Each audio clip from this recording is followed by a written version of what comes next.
اگر ریپبلکن صدارتی امیدوار ڈونلڈ ٹرمپ کے تجویز کردہ اضافی محصولات حقیقت بن گئے تو چین کی بنی ہوئی بائسیکل کی یہ گھنٹی جو اس وقت $6 کی ملتی ہے $9.60 میں ملے گی۔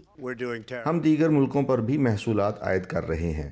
دوسرے ملک آخرکار 75 برسوں بعد ہمیں وہ لوٹائیں گے جو ہم نے دنیا کے لیے کیا، اور بعض حالات میں محصول کافی زیادہ ہوگا۔ اس کے معنی یہ ہے کہ ٹرمپ کے منصوبے کے تحت چین کی بنی اشیاء پر 60% تک محصول عائد ہوگا۔ وہ یہ بھی کہتے ہیں کہ وہ تمام دیگر ممالک پر 20% تک یکساں محصول عائد کریں گے۔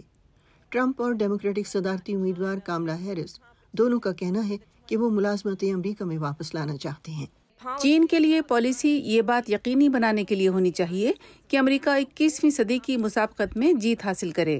بائیڈن انتظامیہ نے ٹرمپ کی صدارت کے دوران عائد کردہ زیادہ تر ٹیکس برقرار رکھے ہیں۔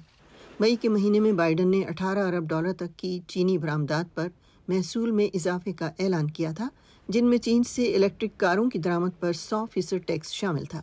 بائیڈن انتظامیہ کا کہنا ہے کہ اس کے محصولات زیادہ حکمت عملی سے مخصوص صنعتوں پر عائد کیے گئے ہیں، جبکہ درآمدات پر ٹرمپ کے ٹیکس زیادہ وسیع ہیں، جن کی وجہ سے ایک متوسط امریکی گھرانے کو $4000 سالانہ کا مزید بوجھ برداشت کرنا پڑے گا۔ دیگر اندازے $2000 تک کے ہیں۔ ٹرمپ کہتے ہیں کہ صارفین اس سے متاثر نہیں ہوں گے۔ چین کو زیادہ قیمت برداشت کرنی پڑے گی، اور ان ممالک کو بھی جو برسوں سے ہمیں لوٹ رہے ہیں۔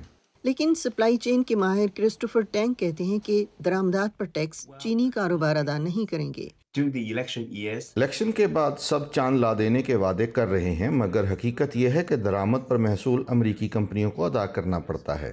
فی الوقت چین کا بنا ایک امپورٹڈ ٹی وی اگر کاسٹکو سے خریدا جائے تو درآمد پر ٹیکس کاسٹکو ادا کرتا ہے۔ جب کمپنیوں کو زیادہ درآمدی محصول ادا کرنا پڑتا ہے تو دباؤ ڈالنے کے 2 طریقے ہیں، ایک یہ کہ درآمد کی لاگت گاہکوں پر لگا دی جائے، اور دوسرا یہ کہ چینی فیکٹریوں کو مجبور کیا جائے کہ وہ قیمت کم کریں۔ ٹینگ کہتے ہیں چینی کمپنیوں کو مجبور کرنے میں خطرہ یہ ہے کہ وہ چیز کی کوالٹی گھٹیا کر دیں گے۔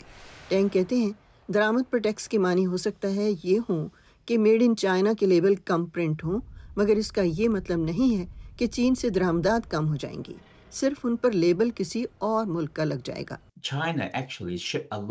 حقیقت یہ ہے کہ چین نے بہت سے پرزہ جات ویتنام کو بھیجے، پھر حتمی تیاری کے لیے بھارت کو، اور پھر وہ تیار اشیاء واقعتاً امریکہ درآمد ہو رہی ہیں۔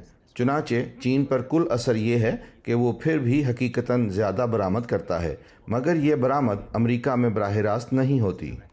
تجارت کی عالمی تنظیم WTO کو معلوم ہوا ہے کہ محصولات کا غیر متناسب اثر کم آمدنی والے گھرانوں پر پڑتا ہے، جس کے معنی ہے کہ اگر چین کی تیار کردہ اشیاء کی درآمد پر 60% ٹیکس عائد ہوتا ہے تو $9.60 میں ملنے والی بائسیکل کی گھنٹی اور روزمرہ کی دیگر اشیاء بعض صارفین کی پہنچ سے باہر ہو جائیں گی۔